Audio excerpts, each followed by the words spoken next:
toward the One, the perfection of love, harmony, and beauty, the only being, united with all the illuminated souls who form the embodiment of the Master, the Spirit of Guidance.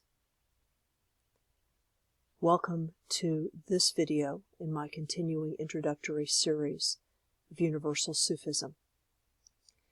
And this video is going to focus on an aspect of Sufi practice which is probably one of the most personal practices, and that is the practice of prayer. Now, universal Sufis, just like traditional Sufis or classical Sufis, and many spiritual and religious people across the world, recognize two distinct kinds of prayer. There is what's called fixed prayer, and fixed prayer are the prayers that are often said as part of a worship service or a devotional service. And as the name implies, they are fixed. In other words, their form is pretty regular. And basically, individuals who adhere to a particular practice or community, they will share this prayer, just like the invocation that I say at the very beginning. That is considered to be not only an invocation, but also a prayer. And it's something that is often said at the beginning of any universal Sufi transmission activity, or sometimes any community activity, just to set the tone and to provide a moment so that everybody that's in the community can sort of settle in and get focused and concentrated on something. And it helps to remind us all of what we're there for. So prayers can be fixed. Examples of this are things like the Lord's Prayer, things like the Nicene Creed, which even though it's a specific kind of fixed prayer called a creed or a declaration of faith, it often operates as a prayer in that it is said by a community of believers as a communal affirmation of their faith. Everybody is familiar, or most people are familiar, with the 5 times daily prayer that Muslims do, for example. There are literally hundreds of examples of these kinds of prayers.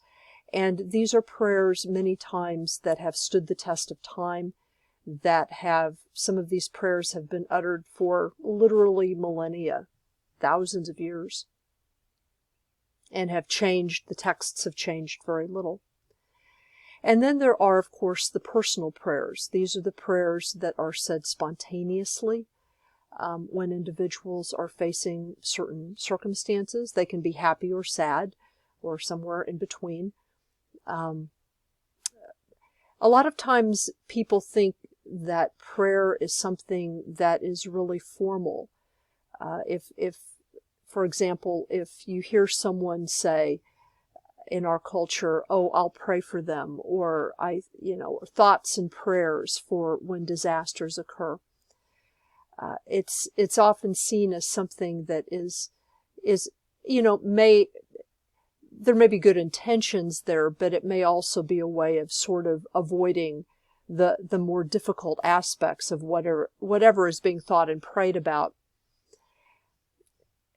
So a lot of people really don't have a deep understanding of what prayer could be.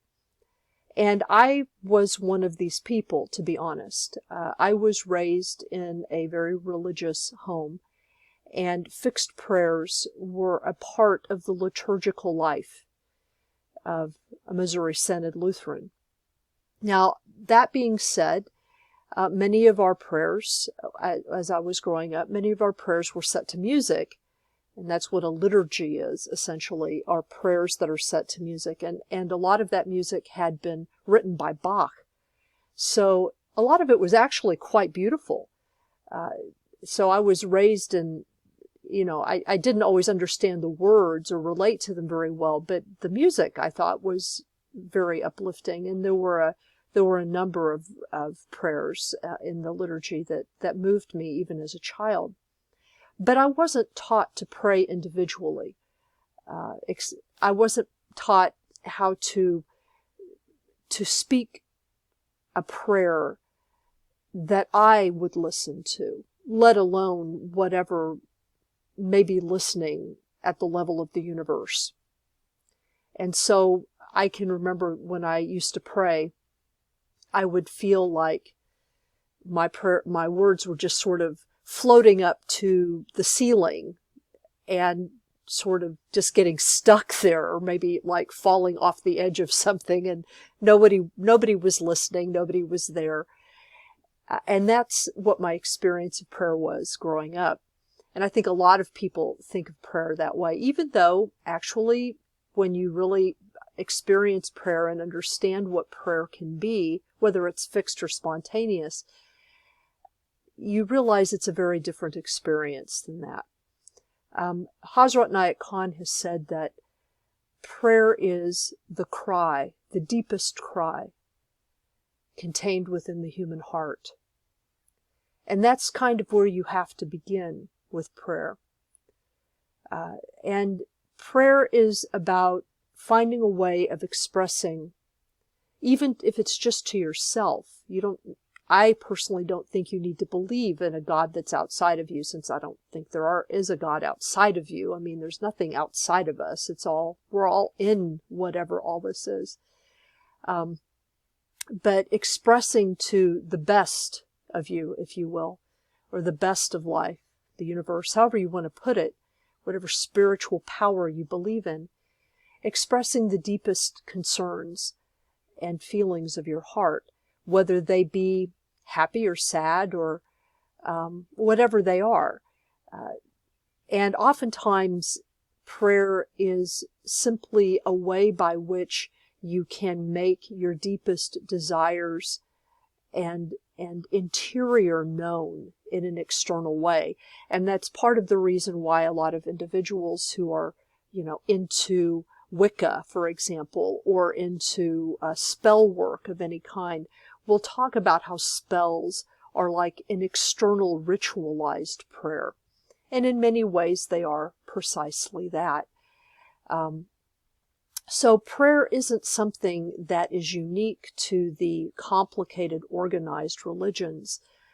Prayer, or that desire of the human being to converse with that which is most important to us, namely our relationship to the universe, or to animals, or to the Great Spirit, or however you want to put it. That's universal. You find it in all human populations. You even find certain types of interesting prayer among atheists, people who proclaim atheism. They may.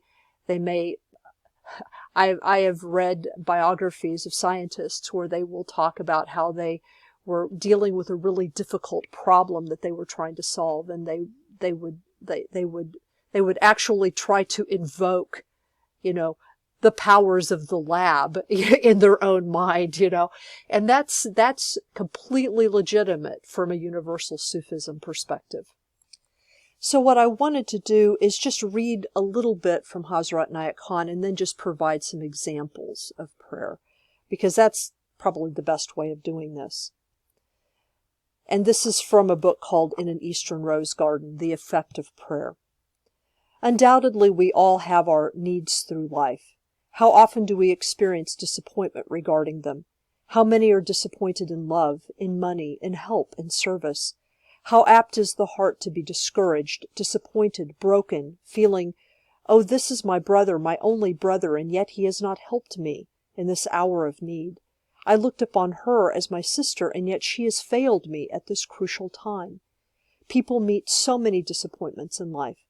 One depends on limited resources, never reflecting that these sources can only sometimes be helpful, and that often they are quite unable to help, however much they may desire to do so.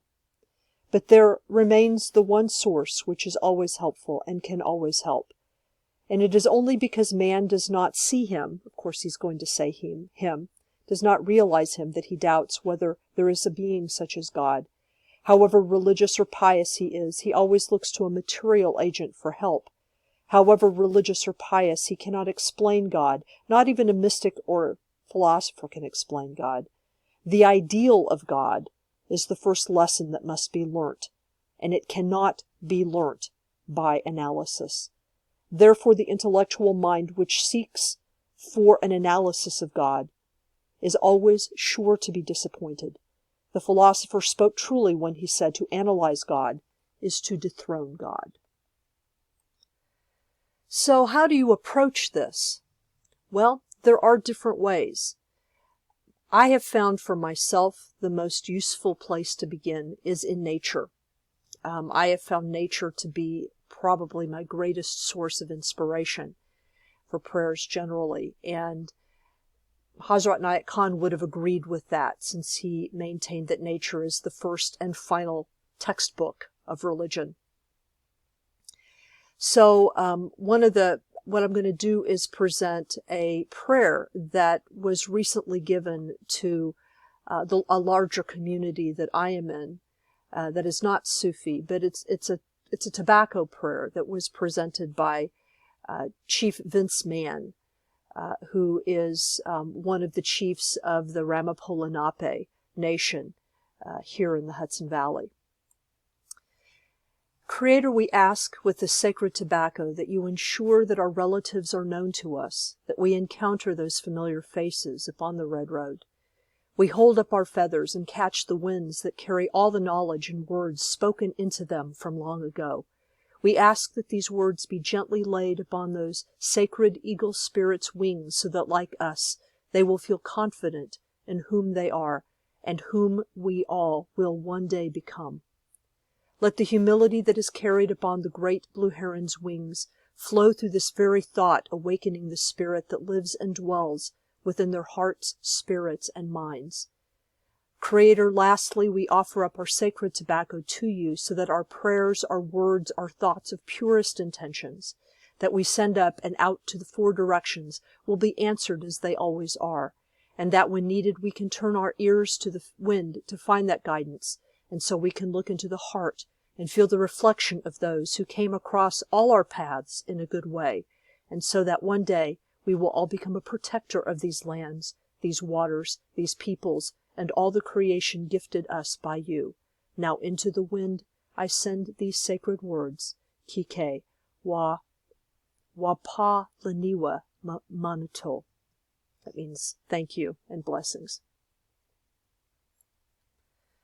And here I have a picture of a mom and baby bear, since they are some of my guardian spirits. But nature is one of the first places where I found the feeling that I needed in order to begin to develop an ideal of the divine. That's what Hazrat Nayak Khan is saying. Prayer cannot be really understood until one begins to develop a sense of what your relationship to the divine is, however you define the divine. And Sufis are very particular about this. They will do fixed prayers. There are actually fixed prayers that Hazrat Nayak Khan himself wrote specifically for certain rituals, which I've mentioned, like the universal worship or the healing ritual. However, the most important prayers are those that come from the heart and from our connecting with whatever that ideal is. And for Hazrat Nayak Khan, it did not matter where you began. Materialists could begin with the materials that they most beloved, that pitched them into that ideal, and that was perfectly fine with him.